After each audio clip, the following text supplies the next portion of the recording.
انسان مقاصد چاہتا ہے تو بڑے لوگ گمراہ ہو گئے، الجھ گئے، زندگی کا پتہ نہیں پا سکے، اور پھر جسے اپنا پتہ چلتا نہیں وہ پریشان بھی بڑا رہتا ہے، آخر میں کیوں آیا ہوں، کیا مقصد تھا، وہ الجھ جاتا ہے۔ انسان کو اپنی معرفت پانے کے لیے معرفت الہی کی ضرورت ہے۔ من عرف نفسہ فقد عرف ربہ، وہ تلاش کرے اس کا مالک، اس کا رازق، اس کا خالق کون ہے۔ تو اللہ تعالیٰ کی پاک بارگاہ تک رسائی کے لیے اب صرف ایک ہی ذریعہ ہے، اور وہ ذریعہ ہے ذات مصطفیٰ صلی اللہ تعالی علیہ وسلم۔ یا ایھا الناس قد جاءکم برہان من ربکم، اے لوگو یہ جو میں نے تمہارے پاس اپنے نبی کریم علیہ السلام کو بھیجا ہے تو یہ رب کی طرف سے تمہارے پاس واضح دلیل آ گئی ہے۔ نبی پاک علیہ السلام کی پیروی کرنا، حضور کی اتباع کرنا، حضور کے نقش قدم چلنا، نبی پاک علیہ السلام کی بتائی ہوئی باتوں پر عمل کرنا، جن چیزوں سے سرکار نے روکا ہے ان سے رک جانا۔ جو بندہ یہ کام توجہ سے کرتا ہے اسے معرفت الہی بھی نصیب ہوتی ہے اور محبت الہی بھی نصیب ہوتی ہے۔ قرآن مجید نے فرمایا قل ان کنتم تحبون اللہ فاتبعونی یحببکم اللہ، اے محبوب علیہ السلام آپ اپنے غلاموں سے یہ فرما دیں کہ اگر یہ اللہ سے محبت کرنا چاہتے ہیں تو آپ ان سے فرمائیں کہ میری پیروی کرو، میرے نقش قدم چلو، میری اتباع کرو، یحببکم اللہ، اللہ خود تم سے محبت فرمائے گا۔ نبی پاک علیہ السلام کی اتباع، حضور کی پیروی، نبی پاک کے نقش قدم چلنا، یہ انسان کو معرفت الہی دیتا ہے۔ آپ کو پتہ ہے صحابہ کرام علیہم رضوان نے جب کلمے پڑھے، مسلمان ہوئے، ایمان کی، یقین کی، تیقن کی دولت انہیں نصیب ہوئی تو پھر ان کے رنگ ڈھنگ بدل گئے۔ بڑا مشکل کام ہے اپنا کمایا ہوا مال محنت کا لا کے خرچ کرنا، لیکن جب رضائے الہی پورے طور پر مطلوب ہو اور معرفت الہی کا رنگ چڑھا ہوا ہو اور انسان کو طے ہو جائے کہ اب یہ مال میرے رب کی رضا کا ذریعہ بنے گا، تو پھر حالت یہ ہوتی ہے کہ جناب صدیق اکبر نے تن کے کپڑے بھی اتار دیے اور ٹاٹ کا لباس پہن لیا۔ تینوں لب دیاں آپ گواچے، سانو اپنی خبر نہ کوئی، ساتھوں تے پارے نے ککھ گلیاں دے، سانو آخ دے لوگ شدائی، اسا لنگ نموس دا ساڑ کے چولا، گل پہنے تاج گدائی، او سجنا اپنا آپ گوایا تاں یار نے چاٹی پائی۔ جب آپ کو معرفت الہی کا یہ جذبہ نصیب ہوتا ہے، یہ ذوق نصیب ہوتا ہے، یہ شوق نصیب ہوتا ہے، تو پھر انسان طلب کرتا ہے۔ نبی پاک صلی اللہ تعالی علیہ وسلم نے فرمایا شہید بھلا اللہ کی بارگاہ میں کیا خواہش کرتا ہے؟ اللہ کرے آپ کی زیادہ توجہ میری طرف ہو جائے، ہمارا سارا دھیان لے ہی ہمارا موبائل گیا ہے، شریکہ ہی بن گیا ہے۔ 2 4 5 لوگ بنا لیں، باقیوں کو دے دیں، اور جس نے بنانی ہے وہ ضرور بنائے، پر بات تو میری سنیں نا۔ آپ لائیو کومنٹس بعد میں دیکھ لیجئے گا۔ عزیز دوست میری بات پر غور فرمائیں، جب آپ معرفت الہی تک پہنچ جاتے ہیں تو حضور فرماتے ہیں شہید اللہ کی بارگاہ میں عرض کرتا ہے مالک اب ایک دفعہ پھر بھیجے نا دنیا میں، اور پھر موقع ملے نا شہید ہونے کا۔ تیری جنت میں بڑا لطف ہے، لیکن گویا جو تیری راہ میں سر کٹانے کا مزہ ہے۔ میرے عزیز جب نبی پاک کی پیروی کی جاتی ہے تو معرفت الہی انسان کو جینے کا سلیقہ آ جاتا ہے، اسے محسوس ہوتا ہے کہ میں کوئی بڑا بامقصد کام کر رہا ہوں۔ پھر پتھر کھانا، تبلیغ کرنا، جد و جہد کرنا، کانٹوں پہ چلنا، یہ سارے کام مزہ دینے لگ جاتے ہیں۔ جب کوئی مقصد حیات ہاتھ آ جاتا ہے نا، پھر تھوڑے وقت سو کے بھی انسان نیند پوری کر لیتا ہے، تھوڑے پیسوں پر بھی گزارا ہو جاتا ہے، پھر سادہ لباس بھی ہو، سادہ کپڑے بھی ہوں، مسجد میں سونا بھی ہو، تو حضرت بلال حبشی مطمئن وقت گزارتے ہیں۔ پھر اطمینان، جب معرفت الہی نصیب ہو جائے، محبت الہی نصیب ہو جائے، تو حضور علیہ السلام نے معراج سے واپس آ کے فرمایا بلال کیا عمل کرتے ہو؟ یا رسول اللہ کیا ہوا؟ فرمایا میں نے تو جنت میں بھی تمہارے قدموں کی آواز سنی ہے۔ نبی پاک کی خالص پیروی، اتباع رسول، لیکن شرط یہ ہے کہ انسان تن من دھن سے حضور کی پیروی کرے۔ وہ چند 2 4 5 چیزوں کا دعویٰ نہ کرے، میٹھا کھانا سنت ہے، مسواک کرنا سنت ہے، داڑھی رکھنا سنت ہے، پگڑی باندھنا سنت ہے، یہ بڑی عظیم سنتیں ہیں، پر سچ بولنا بھی سنت ہے، فاقہ کرنا بھی سنت ہے، دل بڑا رکھنا بھی سنت ہے، دل صاف رکھنا بھی سنت ہے۔ جو اپنے لیے پسند کرو وہ دوسرے کے لیے پسند کرو، یہ بھی حضور کی دی ہوئی ادا ہے۔ اپنی مرضی کا ماحول فقط نہیں بنایا جائے گا۔ جب آپ معرفت الہی کے راستے پہ چلیں گے تو لازمی شرط ہے حضور کی پیروی کریں گے۔ اتباع رسول کے بغیر کوئی اور رستہ ہی نہیں ہے جو بندے کو اطمینان دے سکے، سکون دے سکے۔ آپ ایک مطمئن زندگی گزارتے ہیں جب حضور کی پیروی میں۔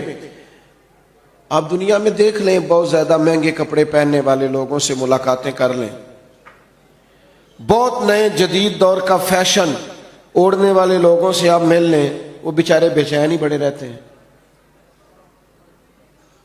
98 لوگوں نے کہہ دیا تیرے کپڑے ٹھیک لگ رہے ہیں، اور 2 نے بھی یہ نہیں کہا غلط ہیں، ٹھیک نہیں، انہوں نے کہا بس ٹھیک ہیں، لیکن یہ بیچارے پریشان ہو گئے ہیں کہ پتہ نہیں صحیح ہے کہ نہیں۔ حالانکہ 2 بندوں نے صرف ہلکا سا یہ کہا ہے کہ بس ٹھیک ہیں، مناسب ہیں، کیونکہ وہ گڈ بک میں آنا چاہتا ہے، وہ صرف دنیا کی زندگی جینا چاہتا ہے۔ المال والبنون زینت الحیات الدنیا، یہ صرف دنیا کی زینت چاہتا ہے۔ تو لیول یہ ہو جاتا ہے کہ بڑی مہنگی گاڑیوں میں لوگ بے چین ہیں، تبصرے کر رہے ہیں، زیادہ بول رہے ہیں، اپنی تعریفیں اپنے منہ سے کر رہے ہیں، بیچارے الجھے سے، بکھرے سے ٹوٹتی بکھرتی باتیں کرتے ہیں۔ لیکن اگر حضور کی اتباع نصیب ہو، اگر پیروی نصیب ہو، تو حضرت عمر نے دیکھ لیا تھا ایک دفعہ سرکار کو موٹے بان کی چارپائی پہ لیٹے ہوئے، صحیح مسلم بخاری دونوں میں موجود ہے۔ تو عرض کی یا رسول اللہ، آپ اللہ کے محبوب ہو کے اتنی مشقت کرتے ہیں؟ تو محبوب نے فرمایا عمر تم یہ پسند نہیں کرتے کہ کیسر و کسرا دنیا میں آرام کریں اور آخر میں رسوا ہو جائے، اور ہم دنیا میں تھوڑی مشقت برداشت کریں اور آخرت کی ساری عزتیں اللہ ہمیں ہی عطا فرما دیں۔ بس یہ بات جناب عمر نے پلے سے باندھ لی، زندگی کو سادہ کیا، بود و باش کو سادہ کیا، حضور کی اتباع، اور یہ چیز تسلی دیتی ہے، دل مطمئن ہو جاتا ہے۔ آپ کبھی دیکھیں محنت مزدوری کرنے والے لوگوں کو، ان کو کوئی ٹینشن نہیں ہوتی کوئی ہمیں دیکھ رہا ہے کہ نہیں دیکھ رہا، کسی کو کپڑے پسند آئے ہیں کہ۔ جو لوگ اللہ تعالیٰ کی معرفت کے بعد مطمئن زندگی گزارتے ہیں وہ ذہنی الجھاؤ سے بچ جاتے ہیں، وہ ایک مطمئن اطمینان بخش وقت گزار کے دنیا سے جاتے ہیں۔ حضرت عمر رضی اللہ تعالیٰ عنہ کے زمانے میں فتوحات بہت زیادہ ہو گئی تھیں، اور مال غنیمت بھی بڑی تعداد میں آتا تھا، 25 ہزار 50 ہزار دینار بدری صحابہ کو ملنے لگے تھے، وسعت آ گئی تھی۔ اور جائز بھی ہے کہ آپ کے پاس اگر پیسے ہوں، وسعت ہوں، تو آپ کوئی قیمتی لباس پہنے تو منع بھی نہیں، اچھا گھر بنا لیں تو منع بھی نہیں۔ لیکن حضرت عمر کا لباس وہی پرانا سادہ، کئی جگہوں پہ پابند لگے ہوئے، آتے اسی سے جمعہ پڑھاتے، اسی سے فیصلہ کرتے، اپنی زندگی میں مست، کوئی پرواہ نہیں۔ تو بچے جب بڑے ہو جاتے ہیں پھر ہلکے ہلکے مشورے بھی تو دیتے ہیں نا۔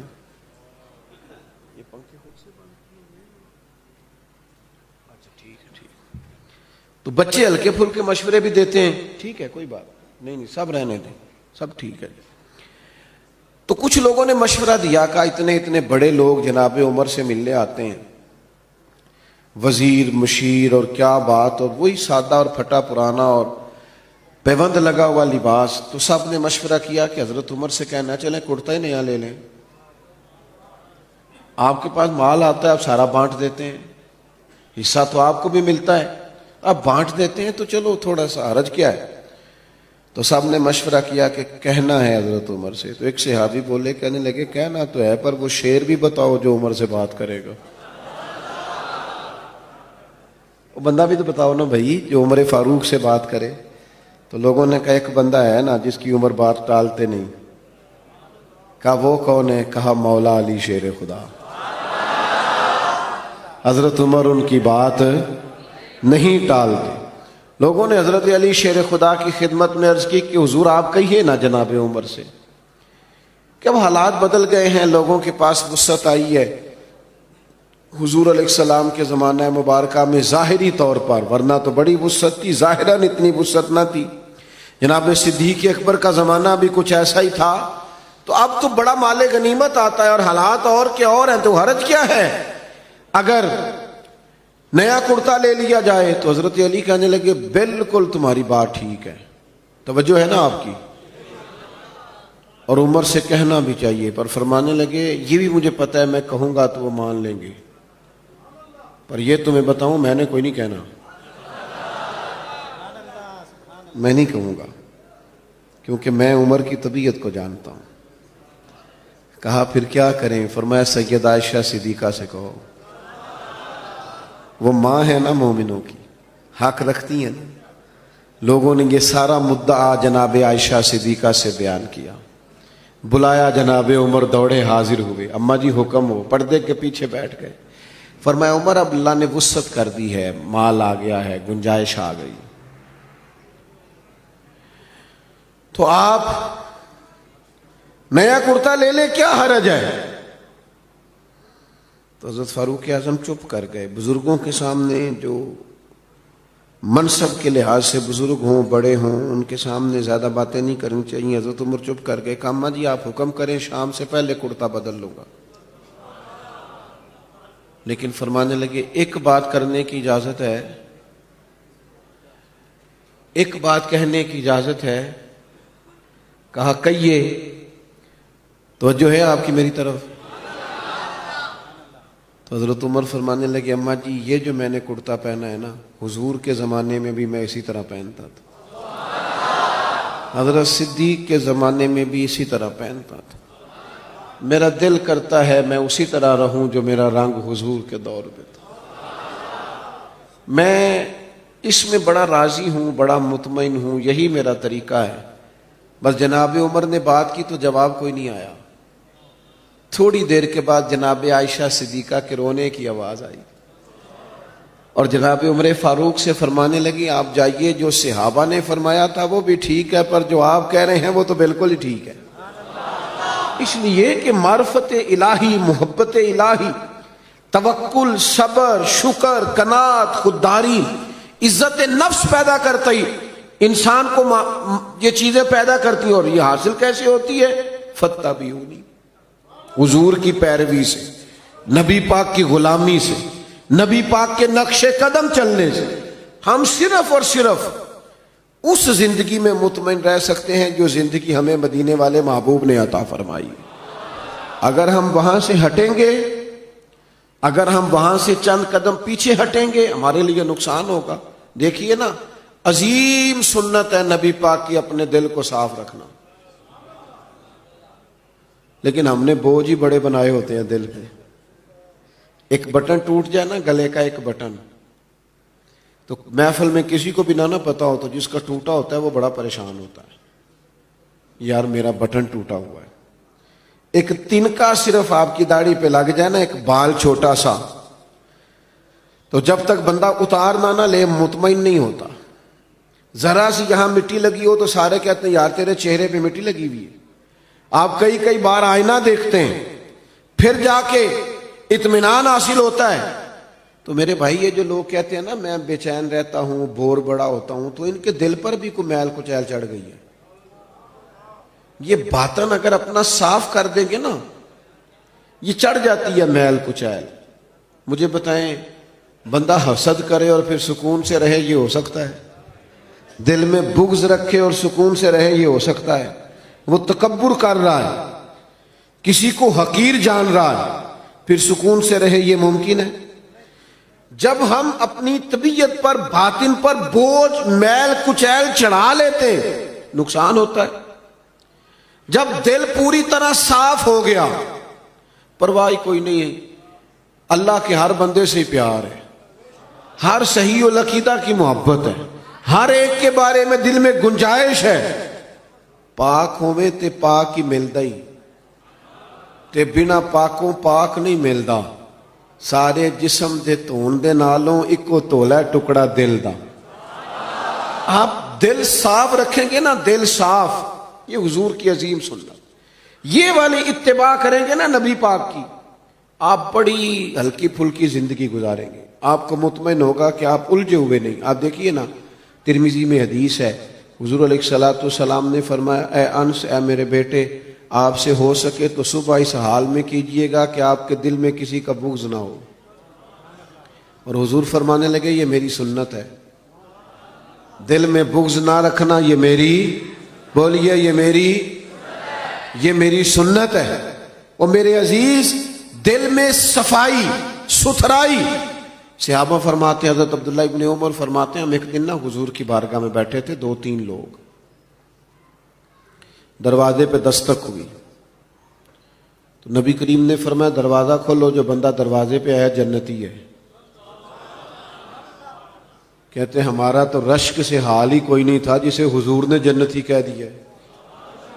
دروازہ کھولا تو بندہ بڑا سادہ سا، تازہ تازہ اس نے وضو کیا ہے، پانی کے قطرے داڑھی سے گر رہے ہیں، جوتے اس نے بغل میں دبائے ہوئے، آ کے حضور کی خدمت میں بیٹھا، کوئی کام کہا، پھر وہ رخصت ہو گیا۔ کہتے ہیں ہمیں بڑے رشک آیا کہ یار کمال آدمی ہے، حضور نے جنتی فرما دیا، یہ تو کمال ہو گئی۔ فرماتے ہیں اتفاق کی بات یہ کہ اگلا دن آیا، وہی ٹائم، وہی وقت، اسی طرح ہم بیٹھے تھے، پھر دستک ہوئی، حضور نے فرمایا کھولو دروازہ، جو آیا ہے وہ جنتی ہے۔ کہتے ہیں اب تو حال ہی کوئی نہیں تھا ہمارا تڑپنے والا، اس لیے کہ دروازہ کھولا تو بندہ بھی وہی تھا جو کل آیا ہے۔ او حضور تو اشارتاً کہہ دیں تو جسے نبی پاک نے 2 دفعہ کہہ دیا۔ مسند امام احمد بن حنبل میں روایت موجود ہے، فرماتے ہیں حسن اتفاق کے 3را دن، وہی ٹائم، وہی وقت، اسی طرح ہم بیٹھے تھے، دروازے پہ دستک ہوئی، محبوب فرمانے لگے کھولو بھائی جنتی آیا ہے۔ فرماتے ہیں ہمارا حال نہیں تھا کوئی، اس پر ناز کرتے، رشک کرتے، غبطہ ہوتا۔ بندہ آیا، سادہ بندہ، جوتے سائیڈ پہ رکھے، پانی کے قطرے داڑھی سے گر رہے تھے، وہ کام کیا، جب وہ باہر نکلا تو حضرت عبداللہ ابن عمر کہتے ہیں میں بھی اجازت لے کے اس کے پیچھے ہو گیا، میں نے کہا یار 2-3 دن اپنا مہمان بنا لو گے؟ 2-3 دن تو یہ بڑا عجیب کام ہوتا ہے نا، 2 گلیاں چھوڑ کے کسی کا گھر ہو تو وہ کہے مجھے مہمان بنا لو، تو کچھ ہوتے ہیں نا ایسے بھی مہمان، تو بن گئے مہمان، مجھے مہمان بنا لو۔ کہتے میں نے کہا بھئی میں کوئی امیر آدمی نہیں ہوں، غریب ہوں، جو روکھی سوکھی کھاؤں گا تمہیں بھی ملے گی، آ جاؤ۔ حضرت عبداللہ فرماتے ہیں 3 دن اور 3 راتیں میں اس کا مہمان رہا، میں پتہ کرنا چاہتا تھا وہ کیا عمل کرتا ہے، جس کی وجہ سے نبی پاک صلی اللہ تعالی علیہ وسلم نے جنت کی بشارت دے دی، میں معلوم کرنا چاہتا تھا۔ لیکن آپ فرماتے ہیں میں نے کوئی ایسی بات دیکھی نہیں، وہ عشاء پڑھ کے سوتا، فجر کی نماز تک سویا رہتا، اور میں تو درمیان میں اٹھ کے تہجد بھی پڑھتا تھا، وہ تو صرف کروٹیں بدلتا تو اللہ کا ذکر کرتا، باقی وہ ساری رات اس نے عشاء سے لے کر فجر کی اذان تک آرام کیا۔ فرماتے ہیں وہ تو تھوڑے صدقات کرتا تھا، میں زیادہ کرتا تھا۔ میں بڑا حیران تھا کہ 3 دفعہ نبی پاک صلی اللہ تعالی علیہ وسلم نے جنت کی بشارت عطا کی ہے، اور بندے کا حال یہ ہے کہ کوئی خاص عبادت نہیں۔ 3رے دن میں چھٹی لے کے اس سے اجازت لے کے جانے لگا تو وہ بھی حیران تھا کہ 3 دن بندہ راہ ہے، سمجھ کوئی نہیں آئی۔ فرماتے میں نے بھی اسے کہا یار مجھے ضرورت نہیں تھی، اصل بات یہ ہے تو بندہ بڑا کمال ہے، 3 دن تک نبی پاک نے تجھے جنت کی بشارت دی ہے، میں تو 3 دن 3 راتیں تیرا مہمان رہا، پتہ کروں تو کیا عمل کرتا ہے تاکہ میں بھی کروں اور وہ فضیلت میں بھی پالوں جو تجھے حاصل ہے. فرماتے ہیں وہ کہنے لگا عمل کوئی بھی نہیں، وہی ہے جو آپ نے دیکھ لیا ہے. 5 نمازیں پڑھتا ہوں، حسب توفیق صدقہ کرتا ہوں. تو کہتے ہیں میں نے اس سے کہا یار کچھ تو ہوگا نا جو اتنی شان. تو کہنے لگا ایک چیز میرے پاس ہے، یہ آپ نے یاد رکھنی ہے، یہ ہماری محفل کا نچوڑ ہے. ایک چیز ہے، وہ کیا؟ کہنے لگا میرا دل بڑا صاف ہے، عداوت کوئی نہیں، حسد کوئی نہیں، بغض کوئی نہیں، اناد کوئی نہیں. اسی کسی دے کچھ بھی نہ لگ دے، نہ کوئی ساڈا دردی.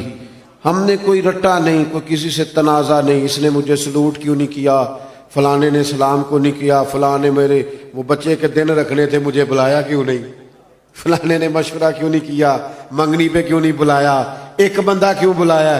میرا رٹا کوئی نہیں، دل صاف ہے. حضرت عبداللہ ابن عمر فرماتے ہیں میں سمجھ گیا.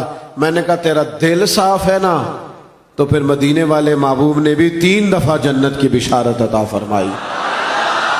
عزیز بھائیوں، ہم نے اتباع رسول کرنی ہے، پیروی کرنی ہے نبی پاک کی. یہی معرفت الہی کا بڑا ذریعہ ہے.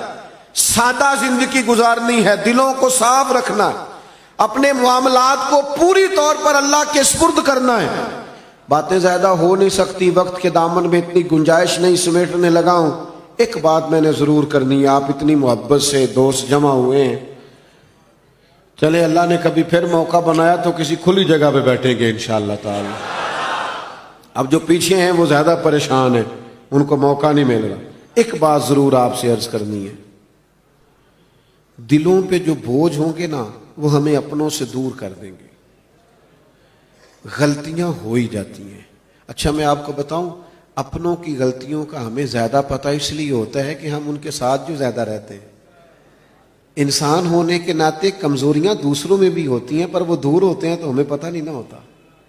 کمزوریاں انسانوں میں رہیں گی، لیکن یہ جو ہم عداوت پال لیتے ہیں نا، آپ یقین کریں.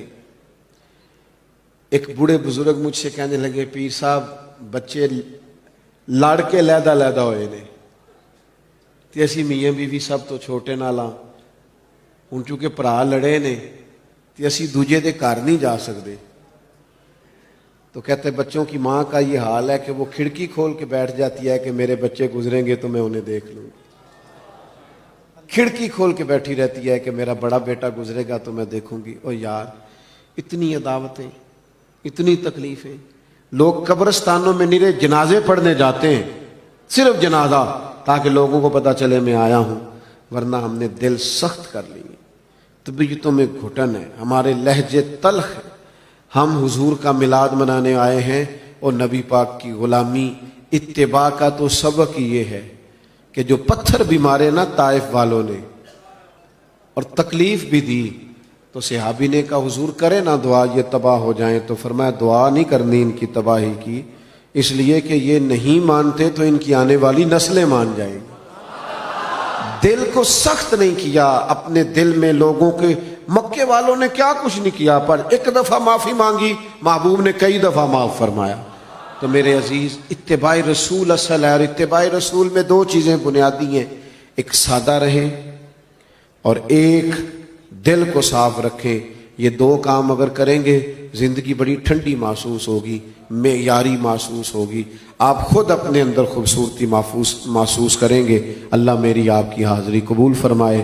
سلام ہوگا اور یہاں بزرگ بیٹھے ہیں، ان میں سے کوئی دعا کرے گا. وما علینا الا البلاغ. کیا خوبصورت انداز ہے میرے رسول پاک علیہ السلام کا. جتنی شاندار طبیعت حضور نے مولا علی شیر خدا کی تھی اتنی کوئی کر سکتا ہے؟ اور جتنی اعلیٰ ترین تربیت اور حسن سیدہ فاطمہ کو اللہ نے دیا کسی اور کو مل سکتا ہے؟ لیکن میرے نبی پاک علیہ السلام نے ان کی شادی کے بعد ان کو اکٹھے بٹھا کے ان کے سر آپس میں جوڑ کے ہاتھ اٹھا کے دعا کی تھی کہ اے اللہ ان کے درمیان محبت پیدا فرما دے.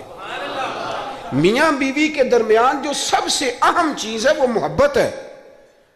بچے کہتے ہیں ہم کدھر جائیں، ابا کی سنیں کہ اماں کی سنیں؟ اور اکثر گھروں میں بچوں کی تربیت رک جاتی ہے اس لیے کہ میاں بیوی کا سلوک نہیں ہوتا، تباہی اتر جاتی. گھر کے اندر ہر شے ہے پر ان کا پیار نہیں. پتہ یہ چلا کہ گھر میں محبت نہ ہو تو گھر نہیں چلتا. اگر محبت کے بغیر ایک گھر نہیں چل سکتا تو محبت مصطفیٰ کے بغیر دین کیسے چلے گا؟ گھر نہیں چلتا میرے بھائی، ٹوٹ جاتا ہے، بکھر جاتا ہے۔ سارا کچھ ہونے کے باوجود میں نے مردوں کو روتے ہوئے دیکھا ہے، عورتیں تو روتی ہیں، میں نے مردوں کو روتے ہوئے دیکھا ہے کہ کیا کروں، 4 بچے ہیں پر اس کو نہیں سمجھ آتی، وہ پاگل ہے، مہربانی کریں وہ سیانی ہو جائے، میں بچوں کے لیے پریشان ہوں، کدھر کیا کروں۔ یعنی عورت اگر وفادار اور پیار کرنے والی نہ ہو تو مرد کو آنسو نکل آتے ہیں کہ یہ سیانی ہوتی تو میرا گھر بن جاتا۔ او بھائیو، پیار بڑا ہی ضروری ہے، یہ محبت بڑی ضروری ہے، اس کے بغیر نہیں نظام چلتا۔ محبت ہو جاتی ہے نا، چلیں ایک واقعہ سناتا ہوں آپ کو، بات زیادہ مضبوط ہو جائے گی۔ داتا گنج بخش علی حجویری، داتا صاحب نے لکھا ہے، یہ آج کل کا جو جدید نوجوان طبقہ ہے وہ ذرا بات جلدی سمجھ جائے گا۔ داتا صاحب رحمۃ اللہ لکھا ہے، حضرت عبداللہ بن مبارک رحمۃ اللہ علیہ سے کسی نے کہا کہ آپ بڑے زبردست محدث ہیں اور اتنی وارفتگی والے صوفی کم ملتے ہیں جتنے آپ ہیں، وجہ کیا ہے؟ تو حضرت عبداللہ بن مبارک فرمانے لگے، مجھے نہ توبہ کرنے سے پہلے ایک عورت سے عشق ہو گیا تھا، عورت سے۔ بڑی توجہ سے بات سمجھنا۔ آپ فرماتے ہیں میرا گھرانہ نمازی تھا، یہ داتا صاحب نے لکھا ہے کشف المعجوب میں۔ حضرت عبداللہ بن مبارک فرماتے ہیں کہ جس عورت سے مجھے عشق ہو گیا نا، اس کے محلے میں جا کے میں عشاء کی نماز پڑھتا تھا، اور پھر ساری رات میں اس کے گھر کے گرد رہتا تھا۔ وہ آدھی رات کو تھوڑی دیر کے لیے چھت پہ آتی تھی، 2-1 باتیں ہوتی تھیں، میں لوٹ آتا تھا۔ فرماتے ہیں ایک رات میں نے عشاء کی نماز اس کے محلے میں جا کے پڑھی، قاری صاحب نے نا کچھ آیات لمبی پڑھا دی تو مجھے غصہ آیا۔ کہہ دیتے نا لوگ مولویوں نے تے کام کو نہیں، سانو تے اور بھی ہیں، تو کہتے ہیں کہ نماز لمبی پڑھا دی تو مجھے غصہ آیا کہ جلدی پڑھاؤ۔ فرماتے ہیں نماز وہاں پڑھی، سخت سردی تھی، رات لمبی تھی، میں اس کے گھر کے گرد جا کے نا تو منڈلانے لگا، کیونکہ مجھے اس سے محبت تھی۔ فرماتے ہیں کہ 1 گھنٹہ، 2 گھنٹے، 4 گھنٹے، 5 گھنٹے، حتیٰ کہ سحری کا وقت ہو گیا، پاؤں پھوٹنے لگی، تو وہ نا بھاگتی بھاگتی چھت پہ آئی اور کہنے لگی کہ گھر میں رش بڑا ہے، مہمان زیادہ ہیں، آج بات نہیں ہو سکے گی۔ کہتے یہ لفظ کہتے وہ نیچے اتر گئی۔ جب میں وہاں سے واپس نکلا تو فجر کی اذان شروع ہو گئی تھی، یوں سمجھ لیں کہ 13 گھنٹے 14 گھنٹے بیت گئے۔ حضرت عبداللہ بن مبارک فرماتے ہیں اچانک نہ میں نے اپنے دل پہ توجہ کی، ساری رات وہ آئی نہیں تھی پر مجھے اس پہ غصہ بھی کوئی نہیں آیا، مجھے وہ بری بھی نہیں لگی، ساری رات اس نے کھڑا رکھا لیکن میرے دل سے اتری بھی نہیں۔ کوئی نہیں سمجھ آئی آپ کو میری بات؟ فرماتے ہیں کہ پھر میں نے اپنے دل پہ توجہ کی تو مجھے سمجھ آئی کہ مجھے اس سے کھرا پیار ہے، سچا پیار ہے۔ یعنی اس نے آدھا جملہ کہا کہ میں مجبور ہوں، تو میں نے اس سے مزید نہ قسم اٹھوائی نہ گواہ مانگے، میں اس کی وہ مجبوری بھی فوراً ہی مان گیا۔ تو جناب عبداللہ بن مبارک فرماتے ہیں کہ جب میں نے وضو کر کے مسجد میں جا کے 2 سنتیں پڑھی نا تو میرے اندر سے آواز آئی، عبداللہ اگر ایک بی بی کے لیے تو ساری رات کھڑا رہ سکتا ہے اور اس کی سخت بات، سخت انتظار بھی تجھے غصہ نہیں دلاتا، اگر عورت کے عشق میں سارا کچھ ہو سکتا ہے تو رب رسول کے عشق میں بھی ہو سکتا ہے۔ پھر ان کی بتائی ہوئی تراویحاں تجھے غصہ نہیں دلائیں گی، پھر ان کا کہا ہوا روزہ تجھے غصہ، پھر تو یہ نہیں کہے گا کہ بڑا مشکل کام ہے جی گرمیاں دے روزے نے، پھر تیری زبان سے کوئی لفظ، اس لیے کہ محبوب پر غصہ۔ وہ کسی اردو کے شاعر نے کہا تھا کہ اس نے کہا تھا عشق ایک ڈھونگ ہے، تو میں نے کہا تجھے عشق ہو خدا کرے، پھر کوئی تجھے اس سے جدا کرے، پھر تو اسے تسبیحوں پہ پڑھا کرے، پھر تو گلی گلی پھرا کرے، پھر تو اسی کا نام جپا کرے، پھر میں کہوں کہ عشق ایک ڈھونگ ہے اور تو نہیں کہا کرے۔ ایک صاحب نے مجھے ایک دفعہ فون کیا، ہمارے سنگی ہیں، وکیل ہیں، بیوی ان کی پروفیسر ہیں، کہنے لگے جی آپ کے ایک بزرگ نے کہا ہے کہ صحابہ نبی پاک صلی اللہ علیہ وسلم کا بول مبارک، پیشاب مبارک پی جاتے تھے۔ لوگوں کو بڑی جلدی ٹینشن ہونے لگ جاتی ہے ان چیزوں کی، بڑی جلدی۔ اس رستے کے مسافر نہیں نہ ہوتے، اس رستے کے مسافر نہیں۔ انہوں نے کہا جی کہ صحابہ حضور کا لعاب دہن اپنے چہرے پہ مال لیتے تھے، ناک سے رینٹھ نکالتے تھے تو مال لیتے تھے، یہ کیسے ہو سکتا ہے؟ میں نے ان سے کہا کہ تمہاری عقل میں بات نہیں آئے گی، تمہارا شعبہ نہیں نا، تمہارا یہ شعبہ۔ کہنے لگے آپ سمجھا دیں۔ تو میں نے کہا بھائی سنو، آپ کی بیوی امیر خاندان سے ہے، ہماری بچیاں جو پڑھی لکھی ہوتی ہیں نا امیر خاندان سے ہوتی ہیں، یہ جب کسی کے گھر جاتی ہیں نا تو ان کا بچہ پیشاب کر دے تو انہیں بڑی بدبو آتی ہے، اور اگر وہ کہہ کر دے تو یہ بھی کہہ کرنے لگ جاتی ہیں۔ ہوتا ہے کہ نہیں ہوتا؟ اور گھر آ کے کہتی ہیں وہ بڑے جاہل ہیں، صفائی نہیں کرتے، بچے نے ادھر ہی پیشاب کیا ہوا تھا، میں تو جو کھا کے گئی تھی وہ بھی باہر آ گیا۔ کہنے لگے جی بالکل یہ بھی ایسے ہی کرتی تھی۔ تو میں نے کہا جب اس بچی کا جو بڑا ناک چڑھاتی ہے، جب اس کی اپنی شادی ہو جائے، اپنا بچہ ہو جائے اور بچہ بالوں میں پیشاب کرے، پھر بھی کہہ آتی ہے؟ کیوں؟ اس لیے کہ اپنا بچہ ہے۔ اور میں نے کہا میاں فرق اتنا ہے کہ صحابہ کا اپنا نبی تھا۔ یہ جب محبت ہو جاتی ہے نا تو پھر گھن نہیں آتی، پھر کوئی، اور پھر مصطفیٰ کریم کا بول مبارک تو اللہ نے ویسے ہی پاک فرمایا ہے۔ تو میں نے کہا یہ باتیں اتنی دیر ہوتی ہیں جتنی دیر تک بچہ غیر کا ہوتا ہے، جب بچہ اپنا ہوتا ہے تو پھر یہ گفتگو۔ جب تک بچہ غیر کا تھا، آواز کم کریں گی تھوڑی، جب تک بچہ غیر کا تھا اس وقت تک کہہ بھی آ رہی تھی، بدبو بھی آ رہی تھی، گھن بھی آ رہی تھی، اور پھر بچے نے الٹی کر دی، اماں کے کپڑوں پہ کر دی، اس کے گود میں کر دی، لیکن پھر اماں کو کوئی تکلیف؟ کیوں؟ اب کیا ہوا ہے؟ اب اس سے پیار ہو گیا، اب اس سے محبت ہو گئی۔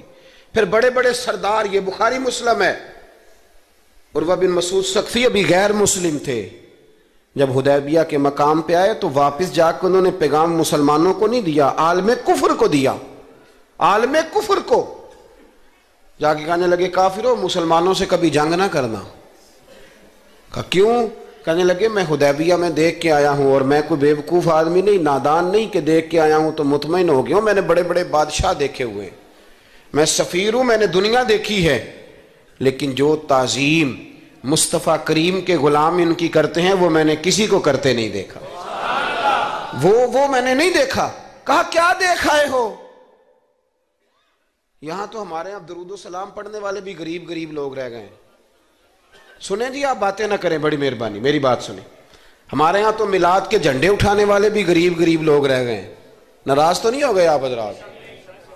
جلسے میں آنے والے بھی غریب لوگ، جلسہ کرانے والے بھی غریب لوگ، تگڑے لوگ بھی جلسہ کراتے ہیں پر کسی ایم این اے کا، وہ بھی جھنڈا لگاتے ہیں پجاروں پر کسی سیاسی جماعت کا، اپنے اپنے نصیب ہے نا۔ ساری زندگی جھوٹوں کے نعرے مارتے ہیں، سچے رسول کا نعرہ اللہ نے ہمیں عطا فرمایا ہے۔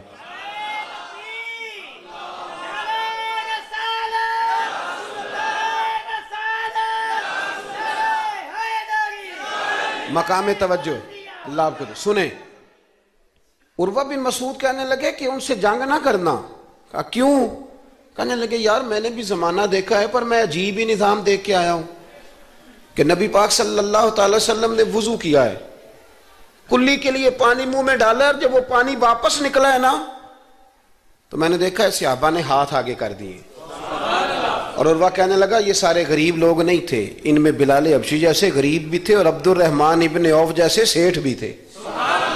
اور میں نے دیکھا ہے کہ جب نبی پاک علیہ السلام نے رینٹھ مبارک نکالی ہے تو میں نے ابو بکر صدیق جیسے دانشوروں کو لائن میں کھڑے دیکھا ہے، میں نے عمر فاروق رضی اللہ تعالیٰ عنہ جیسے مضبوط اعصاب کے لوگ، مضبوط قوت فیصلہ رکھنے والے، ان لوگوں کو میں نے لائنوں میں کھڑے دیکھا ہے، اور میں نے علی المرتضیٰ جیسے شیر کو لائن میں کھڑے دیکھا ہے۔ میں شیروں کو دیکھ کے آیا ہوں جو لائنوں میں کھڑے ہیں، اور خواہش یہ ہے کہ حضور کی کلی کے پانی کا ایک قطرہ مل جائے، قطرہ۔ اور یار میں نے عجیب رنگ دیکھا ہے، عجیب۔ آج تو میری جماعت کا یہ حال ہوا ہے کہ جعلی پیروں پہ تنقید کرتے کرتے لوگوں نے اصلیوں کا ادب بھی چھوڑ دیا ہے۔ اب تو یہ حال ہوا ہے کہ یہاں درد والی سوز والی مجالس میں بھی یوں لگتا ہے محفل نہیں میلہ ہے۔ کہاں گئے آنسو، کہاں گیا درد، کہاں گیا ادب، کہاں گیا سوز، کہاں گئی وہ کیفیات؟ عروہ بن مسعود کہنے لگے خبردار ان سے جنگ نہ کرنا، اس لیے کہ جو اپنے مصطفیٰ سے اتنا پیار کرتے ہیں وہ دین کا جھنڈا کبھی زمین پہ نہیں گرنے دیں گے۔ آپ لوگ اپنی اپنی جگہ پہ بیٹھیں جی، اب پیسے لے کے نہ آئیے گا. اور ایک مسئلہ شرعی اور یاد رکھ لیں، بات سامنے آ گئی، کبھی کسی نعت خواں کو پیسے دینے ہوں تو نابالغ بچے کے ہاتھ کبھی نہ بھیجیں، یہ جائز ہی نہیں شرعن. پتہ ہے آپ کو مسئلے کا؟ نابالغ بچہ کوئی چیز کسی کو دے تو اس سے لینا جائز ہی نہیں. وہ خوشی سے بھی دے تب بھی لینا جائز نہیں. جب تک وہ بالغ نہیں تب تک وہ دے سکتا ہی نہیں. اس مسئلے کو ہمیشہ ذہن کے اندر رکھیں. سمجھ آ رہی ہے میری بات کی؟ نہیں کوئی نہیں، آپ نے سمجھا نہیں بات کو، سمجھتے تو ہاں نہ کرتے. نابالغ بچے کو کبھی پیسے دے کے نہیں اٹھائیں، اس لیے کہ جائز نہیں اس کے ہاتھوں سے لینا، جائز نہیں. ورنہ مولانا دیدار علی شاہ صاحب رحمۃ اللہ علیہ اعلیٰ حضرت کے خلیفہ تھے. وہ کہتے ہیں مجھے کئی دفعہ میرے یاروں نے کہا تھا کہ اعلیٰ حضرت سے ملنے چلے، تو میں کہتا تھا میں خود سید ہوں، خود عالم ہوں، میں کیوں جاؤں کسی کے پاس. کہتا جس دن پہلے دن گیا نا تو ایک چھوٹا طالب علم کنویں پہ پانی نکال کے وضو کر رہا تھا. میں نے کنویں سے پانی میں نے سمجھا کہ ڈیوٹی، آپ کو پتا نا بڑی مصیبت ہوتی ہے طالب علموں کے حصے میں آئی ہوئی، سارے کام ان بیچاروں نے کرنے ہوتے ہیں. یعنی قدموں کے نیچے فرشتوں نے پارے بچھائے ہوتے ہیں اور کندھے کے اوپر کمیٹی والوں نے قربانی کی کھال رکھی ہوتی ہے. یہ طالب علموں کا عشر ہوتا ہے. تو وہ طالب علم بیچارہ پانی نکالا ہوا تھا، اس نے سید صاحب کہتے ہیں میں وضو کرنے لگا نا تو طالب علم کہنے لگا بابا جی پوچھ تو لو، پانی تو میرا ہے. میں نے سمجھا کہ شاید خدمت پہ مامور ہے، نمازیوں کو وضو کر. اس نے کہا پانی تو میرا ہے. تو میں نے کہا چل بیٹے تو اجازت ہی دے دے میں وضو کر لوں. تو کہنے لگا آپ کو مسئلے کا پتہ ہونا چاہیے، میں نابالغ ہوں، اپنی مرضی سے بھی چیز کسی کو نہیں دے سکتا. سید صاحب کہتے ہیں میں نے اللہ اکبر کہا اور میں نے کہا دیدار علی شاہ تو بڑا عالم ہے، پر احمد رضا کے تو نابالغوں کا علم بھی تجھ سے زیادہ ہے. اس کرو مدح اہل دول رضا اور پڑے اس بلا میں میری بلا، میں تو گدا ہوں اپنے کریم کا، میرا دین پا رہا ہے نانے. آمدام برسر مطلب رسول پاک کی محبت یہ انسان کو سجاتی ہے، سنوارتی ہے، تکبر دور کرتی ہے، عاجزی پیدا کرتی ہے. یہ روح کا وضو کراتی ہے. جب حضور کی محبت میں لوگ روتے ہیں تو پھر انسان کا دل صاف ہو جاتا ہے. نبی پاک کی محبت انسان کو آداب کا پابند کرتی ہے، وہ نعت کے ساتھ وابستہ ہو جاتا ہے. مسجد کی صفائی کرنا اس کے لیے آسان ہو جاتا ہے. حضور سے محبت ہوتی ہے تو بہانے نہیں کرتا بندہ کہ اب میں رمضان سے نماز شروع کروں گا، حج کر کے آؤں گا تو نیک بنوں گا، داڑھی رکھوں گا تو لوگ کیا، پھر یہ بہانے ختم ہو جاتے ہیں. اس لیے کہ محبت عمل کرنا آسان کر دیتی، محبت آسانی پیدا کرتی. حضرت ابو بکر صدیق رضی اللہ تعالیٰ عنہ سے کسی نے پوچھا تھا کہ آپ سب سے زیادہ راضی کب ہوئے؟ حدیث بخاری مسلم میں بھی ہے، پر کنز المال سے عرض کر رہا ہوں، وہاں تفصیل زیادہ ہے. حضرت ابو درداء رضی اللہ تعالیٰ عنہ فرماتے ہیں کسی نے پوچھا راضی کب ہوئے؟ انسان بڑی دفعہ راضی ہوتا ہے نا.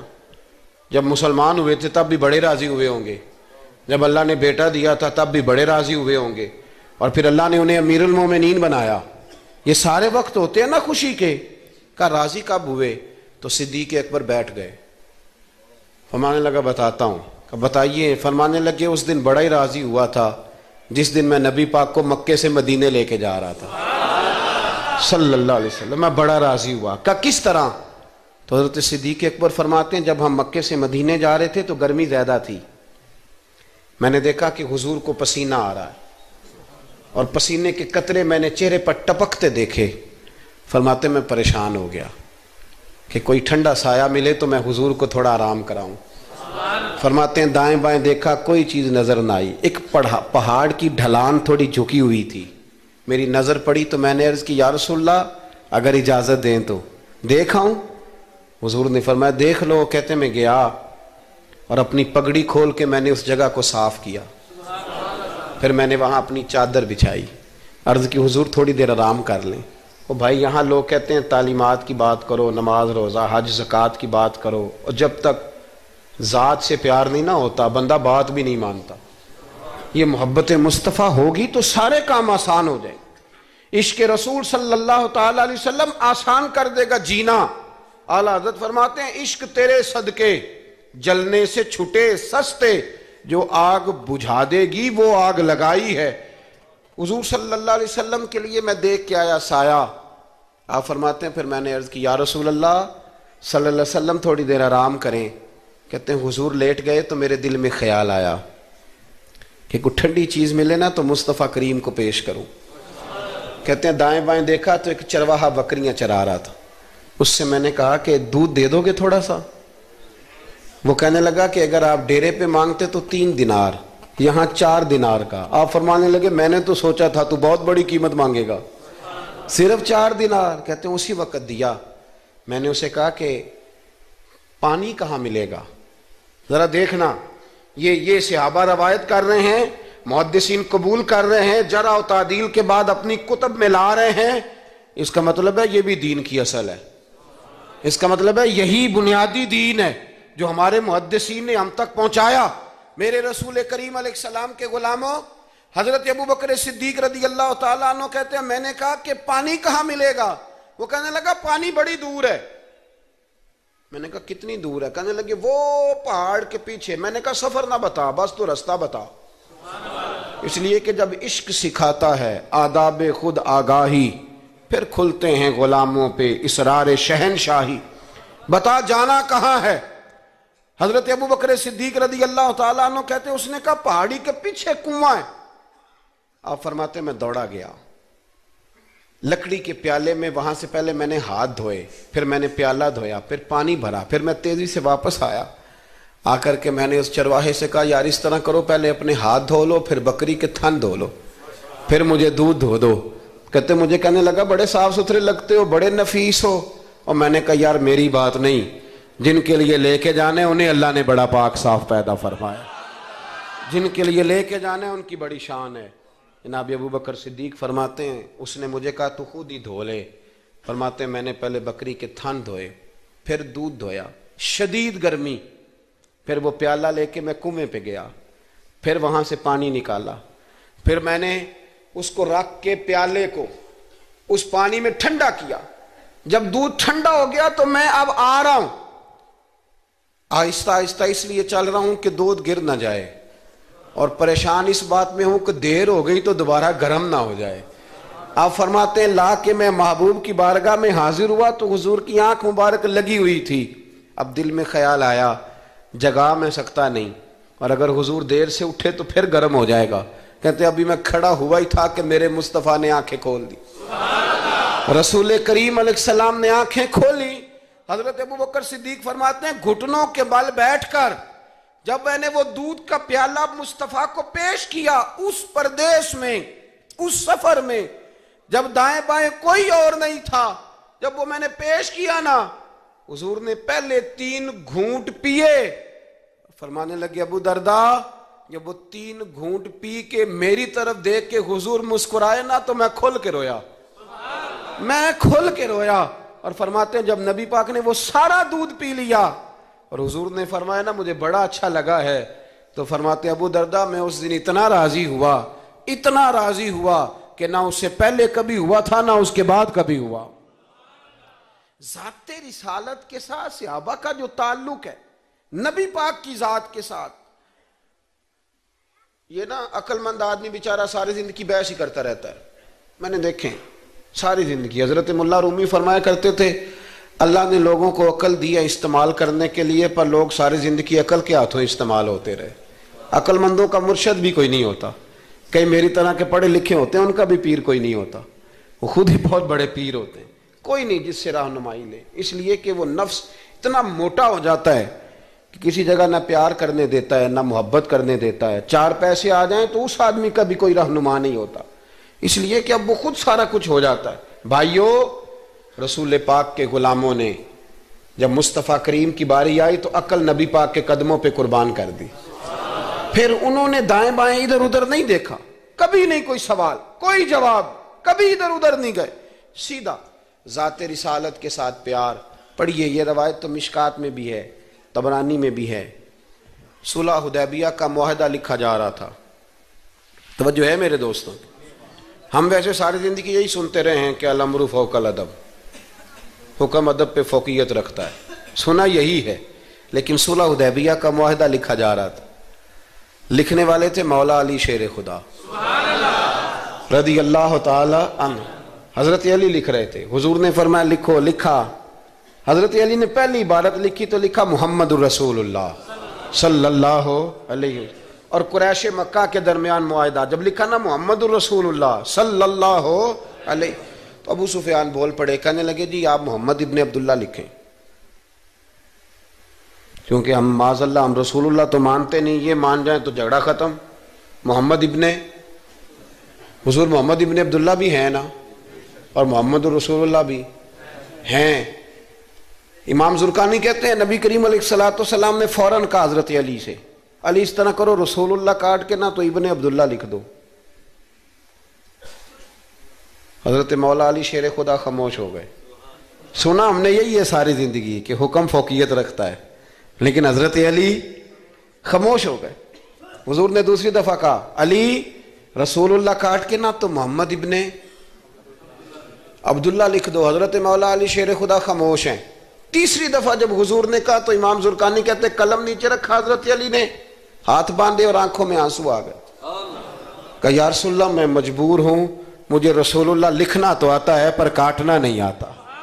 حضور میں نا یہاں مجبور ہوں, حضور میں مجبور ہوں, لکھنا آتا ہے پر کاٹنا. بھئی سوال اٹھتا ہے نا کہ لکھنا آتا ہے تو کاٹنا کیوں نہیں آتا؟ لیکن 1500 صحابہ موجود تھے, کسی نے اعتراض نہیں کیا کہ علی حضور حکم دے رہے ہیں لکھو, کیوں نہیں لکھ رہے؟ جہاں وہ مفتی ہوتا نا, وہ B com M S C تو فٹافٹ درس دیتا, مولانا آپ یہ کیا کہہ رہے ہیں؟ حضور نے کہا تو ویسے کریں. اور میرے بھائی جب محبت ہوتی ہے نا, ایک شعر ہے خواجہ غلام فرید صاحب کا, اگر آپ کی سمجھ میں آئے تو بڑی اچھی بات ہے, نہ آئے تو پھر بھی بڑی اچھی بات ہے, اگر سمجھ میں آئے تو کیا بات. خواجہ غلام فرید صاحب کہا کرتے تھے تن تندور ہڈاں دا بالن تے اسی ہاواں نال تپایا, کپ کپ مکیاں پیڑے کیتے اتوں عشق پلیتھن لایا, تن دا سالن من دی ہانڈی تے لون صبر دا پایا. غلام فریدا وے میں ساری تیری, تینوں اجے یقین نہیں آیا؟ غلام فریدا وے میں ساری تیری, تینوں اجے یقین نہیں آیا؟ حضرت مولا علی شیر خدا رضی اللہ تعالیٰ عنہ کہنے لگے حضور کاٹا, بولیے کاٹا. پتہ نہیں یا رسول اللہ لکھا ہوتا ہے تو لوگ کیسے کاٹ لیتے ہیں, یا رسول اللہ لکھا ہوتا ہے کاٹ دیتے ہیں, کیسے کاٹ دیتے ہیں خدا بہتر جانے. مولا علی سے تو نہیں کاٹا گیا. حضرت علی شیر خدا فرمانے لگے نہیں کاٹا جاتا. میرے مصطفیٰ کریم کے غلاموں, آپ یقین کرو پاکستان میں 5 لاکھ کے قریب ہے نفسیات کے مریض, عقل کے گھوڑے دوڑا دوڑا کے لوگ پاگل ہو گئے. علامہ اقبال جیسے لوگ تڑپتے تھے آخری عمر میں, کہتے تھے خرد کی گتھیاں سلجھا چکا ہوں, یا رب مجھے صاحب جنوں کر دے, اللہ مجھے مجنون کر دے نبی پاک کے عشق میں, میں نہیں مزید فلسفہ منطق ادھر نہیں جانا چاہتا, مجھے دیوانگی دے رسول اللہ کی محبت کی, میں نہیں جان. یہ جو لوگ دیوانے تھے نا یہ بڑے اچھے تھے. اب تو بحث ہی رہ گئی ہے, عمل ختم ہو گیا ہے, اب بحث رہ گئی. جس کو 35 سال ہو گئے نا میلاد مناتے, وہ بھی ہر سال آ کے پوچھ لیتا ہے کہ جائز تو ہے نا منانا. میں کہتا ہوں خدا کے بندے 35 سال سے تو منا رہا ہے, اب تو یہ پوچھا کر کہ میں کتنا درود پڑھوں محفل میلاد پہ, اب تو یہ کہا کر کہ وضو کس طرح کرنا ہے میلاد کا لنگر پکانے کے. ابھی تک سوال کر رہے ہو, محبت کرنے والے کر کے گزر گئے, تو ابھی تک بحث کر رہا ہے. اور بہت ساری ایسی چیزیں تھیں جو صحابہ کی سمجھ میں نہیں آتی تھی, لیکن چونکہ سامنے رسول اللہ کی ذات تھی, اور جب محبت ہوتی ہے تو محبت بحث نہیں کرتی, محبت پیار کرتی ہے. محبت ہم ہے غلام نبی پاک کے. ایسے ہی ہے نا جی, کسی سے کہنا داڑھی رکھ لیں, بحث شروع کر دیتا ہے, کہنا میں اجے نیک نہیں. میں کہتا ہوں یہ حضور کو کہنا چاہیے تھا نا کہ جب پورا نیک بنے تب رکھے, تو نے کیوں بحث شروع کی؟ داڑھی حضور نے رکھی ہے نا, لہذا ہم نے انشاءاللہ تو کہہ دیں, وعدہ نہیں لے رہا, حضور نے رکھی ہے نا, ہمیں اس سے غرض ہے کہ اچھی لگے یا نہ لگے. غلام کا کام غلامی کرنا کہ بحث کرنا؟ حضور نے کہا سچ بولو, دکان چلے چاہے, ہم نے کیا کرنا ہے بولیں, یہ بحث ہے. حضور نے کہا بیویاں پردہ کریں, اب ہمارے گھر میں وہ بیوی رہے گی جو پردہ کرے گی, جو نہیں کرے گی وہ ہمارے گھر میں رہ سکتی, کیونکہ ہم نبی پاک کے غلام ہیں, ہم رسول اللہ کے غلام ہیں صلی اللہ. امام احمد بن حنبل رحمۃ اللہ علیہ بازار گئے تو غلام خرید کے لائے. آپ نے فرمایا تیرا نام کیا ہے؟ تو وہ کہنے لگا حضور غلاموں کا نام نہیں ہوتا, آپ کسی کو بھی آواز دیں گے تو میں سمجھوں گا مجھے ہی بلا رہے ہیں. تو آپ فرمانے لگے تو کھائے گا کیا؟ کہنے لگا حضور غلاموں کے نخرے نہیں ہوتے، جو ٹکڑا بچ گیا نہ ڈال دینا، چپ کر کے کھا جاؤں گا۔ فرمایا یہ حجرے ہیں، کو کمرہ پسند کر لے۔ کہنے لگا حضور غلاموں کے نخرے نہیں ہوتے، آپ جہاں اشارہ کریں گے میں سو جاؤں گا۔ امام صاحب فرماتے ہیں مجھے وجد ہو گیا، میں تو رونے لگا۔ میں نے کہا اٹھو یار سینے سے لگ، تو غلام بننے کے قابل تو نہیں، تو آقا بننے کے قابل ہے۔ بابا بلے شاہ صاحب رحمۃ اللہ علیہ نے تبصرہ کیا اس موضوع پر۔ بابا صاحب کہتے ہیں کہ ایک لقمہ ڈالتے ہو کتے کو، کتا ہمارا غلام ہوتا ہے نا، ہم مالک ہوتے ہیں اس کے، ایک لقمہ ڈالتے ہو اور دوسرا لقمہ وہ مانگے نا دوسری روٹی تو جوتے مارتے ہو، خود رات کو پنکھے کے نیچے سوتے ہو، وہ بیچارہ ساری رات پہرا دیتا ہے اور سویرے جا کے کسی درخت کے نیچے رخ کے نیچے سو جاتا ہے۔ آپ فرماتے ہیں کہ جس کا تو مالک ہے تو اپنا احسان دیکھ اور اس کی نوکری دیکھ، اور جو تیرا مالک ہے اس کا احسان دیکھ اور اپنی ڈیوٹی دیکھ۔ خود تو بہانے کیا کہتے ہیں بابا صاحب کہتے ہیں راتی جاگیں تے شیخ صدامیں تے راتی جاگ دے کتے، تیتھوں اتے مالک دا در مول نہ چھڑ دے، پاویں مارو 100 جتے، تیتھوں اتے ایک برکی دا قدر پچھانن، پاویں مالک ہو ون ستے، تیتھوں اتے رکھا سکھا کھا دنے جا رکھاں وچ ستے، تیتھوں اتے اٹھ بلیا چل یار منا لے نہیں تے بازی لے گئے نہیں کتے، اٹھ بلیا چل یار منا لے نہیں تے بازی لے گئے، وہ تو آگے گزر جائیں گے اس طرح، اور تو اشرف المخلوقات ہے۔ تھوڑا خیال کریں، ایک صحابی تھے حضرت ابو جندل رضی اللہ تعالی، ہماری محبت رسول صلی اللہ علیہ وسلم بحثوں میں رہ گئی، بحثوں میں اتنے کمزور ہیں ہم کہ آج تک بحث کر رہے ہیں، آج تک کہ حضور پہ درود کون سا پڑھنا چاہیے۔ خدا کے بندے جس کو محبت ہوتی ہے نا وہ بحث نہیں کرتا، وہ درود پڑھتا ہے۔ درود و سلام پڑھنے والے کم میں، مسئلہ پوچھنے والے زیادہ ہیں، آپ یقین کریں۔ یا رسول اللہ کا نعرہ لگانے والے جوش کے ساتھ وہ تو چند ملتے ہیں علاقے میں، اور اس پر دلائل لینے والا سارا شہر ہے۔ خدا کا خوف کریں، عمل کریں، دین کو بحث کرنے نہیں آیا کہ ہر موضوع پر بحث کریں، فیس بک پہ اپنی رائے کا اظہار کریں، دین بحث کے لیے نہیں آیا، اسے موضوع بحث نہ بناؤ، یہ عمل کرنے کے لیے، اس پر عمل کریں۔ حضرت ابو جندل رضی اللہ تعالیٰ عنہ حضور حدیبیہ تک تشریف لائے نبی کریم علیہ السلام، ادھر سے حضرت ابو جندل جو تھے یہ وہ دلیر صحابی تھے کہ ان کے والد نے انہیں زنجیروں سے باندھا ہوا تھا، ہاتھ میں بھی زنجیریں تھیں، پیروں میں بھی زنجیریں تھیں، اور ان کا باپ روز ڈنڈوں سے مارتا تھا۔ انہیں پتہ چل گیا کہ نبی پاک صلی اللہ علیہ وسلم یہ حدیبیہ تک آ گئے۔ حضرت ابو جندل کمرے میں قید تھے، باپ اور بھائی نے قید کیا ہوا تھا، انہوں نے نا اپنا سر مار مار کے نا کھڑکی کو تو کھڑکی توڑی۔ ڈاکٹر احمد عبد الرزاق نے اسیرۃ النبویہ میں لکھا ہے کھڑکی توڑ کے باہر آئے، دیگر کتابوں میں بھی ہے یہ روایت۔ باہر آئے نا جب تو حضرت مولا علی شیر خدا فرماتے ہیں ہم نے نا حدیبیہ کی شرائط لکھ لی تھی، ان شرائط میں ایک شرط یہ تھی کہ مکے سے جو شخص آئے گا حضور ساتھ نہیں لے جائیں گے، اور وہاں بھی جائے گا تو پناہ نہیں دیں گے، اور اگر مدینے کا کو وہاں چلا گیا تو وہ واپس نہیں کریں گے۔ اس وقت تو یہ شرط بڑی کمزور لگتی تھی، پر سب سے زیادہ فائدہ اسی شرط نے اسلام کو عطا فرمایا، اس لیے کہ جو آدمی مکے سے آتا تھا اسے پتا تھا مدینے تو حضور کے پاس رہ نہیں سکتا، حضور نے وعدہ کر لیا، مکے واپس جا نہیں سکتے تھے، وہ کسی تیسرے شہر میں جا کے بیٹھتا تھا، تو صحابی جب تیسرے شہر میں بیٹھتے تھے تو سارے کا سارا شہر ہی مسلمان ہو جاتا تھا۔ اس شرط کی برکت سے کئی شہروں تک دین پھیل گیا۔ حضرت ابو جندل قید تھے، ان کے والد نے بھائی نے قید کیا ہوا تھا، یہ کھڑکی توڑ کر کے آئے۔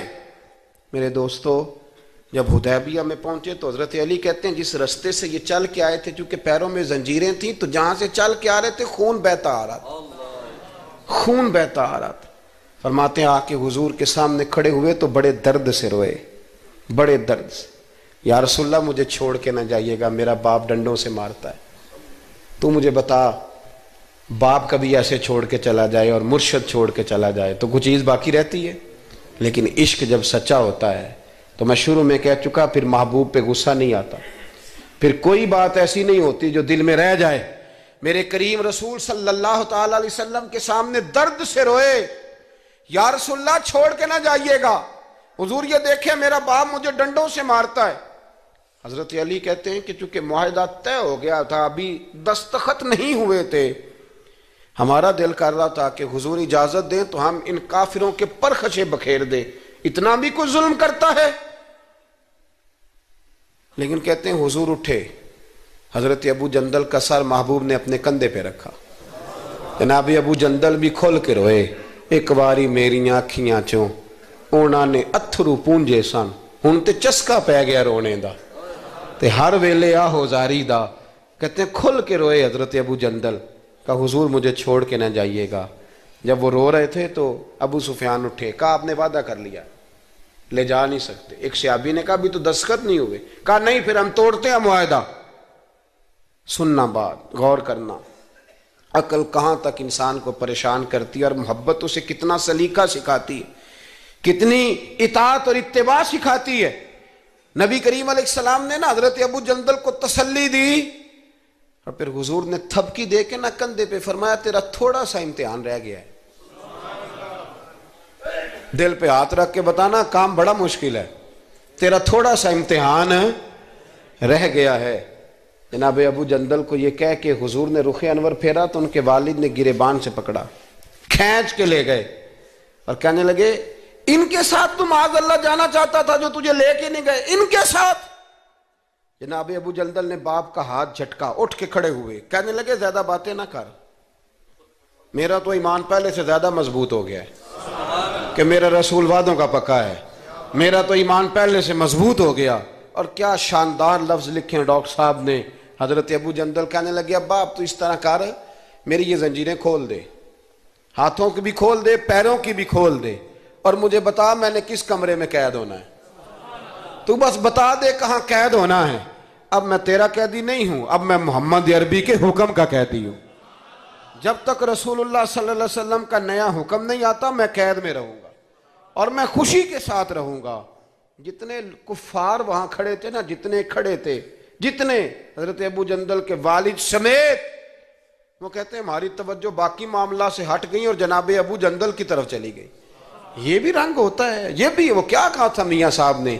میاں صاحب فرمانے لگے کچا رنگ للاری والا جیڑا چڑھ دا لیندا رہندا، اے عشق تیرے دا رنگ محمد چڑھ جائے پھر نہیں لیندا۔ یہ پکا رنگ ہوتا ہے۔ اپنے آپ کو سمیٹیں، دین کے ساتھ خشک رشتہ بناؤ گے تو لمبا نہیں چلے گا، لمبا نہیں چلے گا۔ جو بوجھ سمجھ کے نماز پڑھتے ہیں نا، وہ تو زور سے عصر تک مسجد کے حجرے میں گپے لگا رہے ہوتے ہیں، عصر کی اذان ہوتی ہے تو کام یاد آ جاتا۔ یہ بہت بڑی سزا ہے۔ ساری زندگی انسان باقی سارے کام دلچسپی سے کرے اور نماز اس پر بوجھ رہے تو اسے توبہ کرنی چاہیے کہ کہاں کوئی ایسی کوتاہی ہے جس کی وجہ سے یہ سارا کچھ ہے۔ میرے بھائی جب محبت ہوتی ہے پھر سجدے بھی طویل ہوتے ہیں، جب محبت ہوتی ہے پھر قرآن پاک کی تلاوت کی بھی کثرت ہوتی ہے، جب محبت ہوتی ہے سارے کام آسان ہو جاتے ہیں۔ حضور سے محبت کریں، وہ کیسے پیدا ہوگی؟ درود و سلام زیادہ پڑھا کریں، حضور کی نعتیں زیادہ سنا کریں۔ اور نعت کے لیے محفل ضروری نہیں ہوتی، اب تو ٹیپ ریکارڈر پہ بھی نعت مل جاتی ہے۔ رات کو کوشش کریں نعت سن کے سویا کریں، نعت سن کے۔ مجھے ایک سنگی نے کہا ایک دفعہ کہ محبت رسول بچوں میں پیدا کرنی ہو تو کیا طریقہ ہے؟ تو میں نے کہا میں نے تو ایک بزرگ کو دیکھا ہے، میرا خیال ہے اس طرح محبت پیدا ہو ہی جاتی ہے۔ ایک ہے میں تقریر کر رہا ہوں محبت رسول پہ، تو یہ تو کئی دفعہ رٹے رٹائے جملے بھی ہو سکتے ہیں۔ ایک ہے میرے بچوں میں جب محبت رسول پیدا ہوگی تو وہ میرا عمل دیکھیں گے، اس سے محبت کریں گے۔ ایک بزرگ گھر میں لیٹیں، اچانک رونے لگے، بیوی جاگی، بچوں کو جگایا، پتہ کرو۔ بچے کہنے لگے اماں آپ پوچھیں۔ پوچھ کے باہر آئی کمرے سے، اماں ابا کو کیا ہے؟ کہ تمہارے والی بات نہیں، اتنا زور زور سے کیوں رو رہے ہیں؟ کوئی حکیم طبیب کا معاملہ ہے، ڈاکٹر کا تو بلاتے ہیں۔ کہ بیٹا تمہارے والی بات۔ کہ اماں بتائیں تو صحیح ماجرا کیا ہے؟ کہ بیٹا کچھ بھی نہیں، تمہارے ابا کو مدینہ یاد آتا ہے، رسول اللہ کا شہر یاد آتا ہے، اس درد سے رو رہے ہیں۔ بتاؤ بچوں میں محبت رسول پیدا ہوگی کہ نہیں ہوگی؟ وہ تڑپ آئے گی کہ نہیں آئے گی؟ وہ سمجھیں گے نا اس بات کو کہ یہ بھی ایک دکھ ہے، یہ بھی ایک تکلیف ہے۔ لیکن اگر ابا صرف اسی لیے روئے کہ 10 لاکھ ڈوب گیا ہے، صرف اسی لیے روئے کہ وہ سامنے والا پلاٹ نہیں مل رہا، تو پھر بچوں میں محبت نہیں پیدا ہوتی، لالچ ہی پیدا ہوتا ہے۔ عمل ہمارا، کردار، کچھ تو آنسو ایسے ہوں جو ہم نے نبی پاک کے لیے سنبھال کے رکھے، جو مدینہ شریف جا کے بہانے ہو محفوظ کر کے رکھے ہوں، دعا کرتا ہوں اللہ تعالیٰ کی بارگاہ میں اللہ ہمیں اپنے محبوب کی سچی غلامی عطا فرمائے، غلامی میں زندہ رکھے، غلامی میں موت عطا فرمائے، آمین۔ آخر دعوانا الحمدللہ۔